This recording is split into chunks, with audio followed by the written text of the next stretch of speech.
Well, what's scary here is the power that the Murdaughs could also have over local law enforcement. And you saw during the trial of Alec Murdaugh the disdain that he had for Sled, because maybe he didn't wield the same power and influence over Sled that he did over the local law enforcement people who feared him and were very friendly to him. Unscrewed. His family reports he would have never left the car, calling him skittish. And his twin sister, Stephanie, also tells authorities that her brother had become very secretive about 2 weeks prior to the incident. Documents show investigators fielding tips about the Murdaugh family in the days and months following his death. The first tip comes in early August, suggesting swirling rumors of a relationship between Smith and Buster Murdaugh, Alec Murdaugh's eldest and now only surviving son. An investigator also fields a tip about another possible suspect, but that tipster tells them he passed along the information at the request of a well-known family patriarch, former solicitor Randy Murdaugh. Andrew says in the records she has the Murdaugh name is mentioned 40 times. Where there's smoke, there's fire. There has to be something to it. Eventually, the leads dried up and the case went cold. That was until the murders of Maggie and Paul Murdaugh in June of 2021. That same month, the South Carolina Law Enforcement Division reopened Smith's case based on information they had gathered during that initial murder investigation. What that information is, though, still has yet to be revealed. Sled reports they have made progress in the last year and a half, but to this day, no suspects have been formally named in relation. So there's been no suspects named in this case, but we hear a lot of rumor and conjecture about the involvement of Buster Murdaugh. Phil. Well, first off, I think they have to look at the original autopsy photos, and they got to try and figure out a better cause of death. That should be starters. Now, they rule out a motor vehicle accident at some point. I think they could probably get to that point because, as we said, the fact that there was no debris found on the road, his body was thrown into the middle of the road. So again, maybe there was some type of he tried to run and they swerved with the car, and that's how he wound up in the middle of the road. That's one of the things I think that needs to be done. I'm real curious to see what the information is that they uncovered.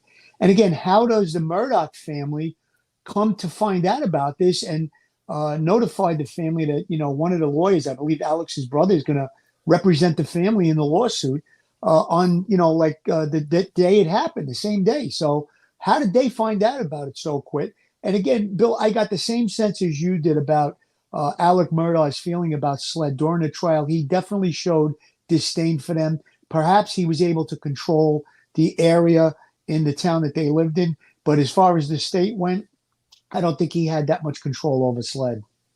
How about the brother of Alec Murdaugh calling Mrs. Smith and wanting to represent her in this case? Isn't that like the chicken coop?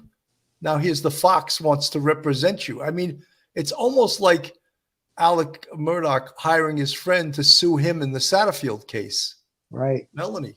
The second call that Sandy Smith received after the notification call that her son had been in an accident or was found was from Randy Murdaugh, Alec's brother, who offered to represent her for free. It hadn't even been confirmed that was in fact her son. And she said, all of a sudden, this guy's on the phone with me. He wants to represent me for free. It was very, very, very fishy and very strange. There were some reports that the Murdaugh family, I'm not sure which members of the family, were at the scene while it was being investigated. I would think that in an investigation like this, you might want to do some cell phone work too, to see who Buster Murdaugh was calling that night, to see whether he was out near that road that night, to see how all of a sudden the Murdaughs all showed up on the scene, some cross-checking who called who, I feel Billy like the guy in the Wizard of Oz. Very difficult to get cell phone records going back that far. Cell phone carriers are only required to keep 1 year's worth of records. I doubt very highly those records will exist today. However, but I'm just wondering why they didn't do this back, into 2015. Yes, 100% should have been done. That this was a checklist thing. Let's check to see who was calling who, unless there was no. They didn't have any idea that perhaps at that point there was no suspicion thrown at Buster Murdaugh or the Murdaugh family in this case back in 2015. And it took years maybe for that suspicion to arise. Think about when you have a pathologist that's willing to change the cause of death based on, maybe pressure from the Solicitor General of the town, which is the equivalent of the district attorney in our area.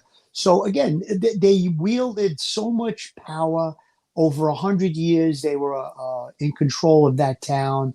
And, when Alec Murdaugh showed up at the hospital during the boating incident, when the boating accident happened, he had a badge hanging out of his pocket that was given to him. So again, he was trying to interject himself into situations. It appears that the Murdaugh family interjected themselves into this situation.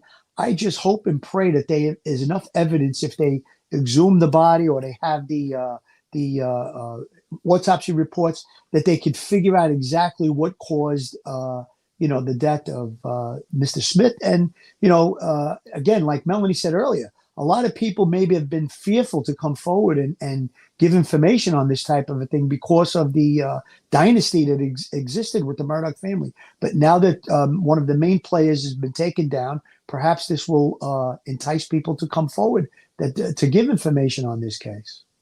I think this is a straight out exhume the body case. This is no look at the pictures from 7.5 years ago.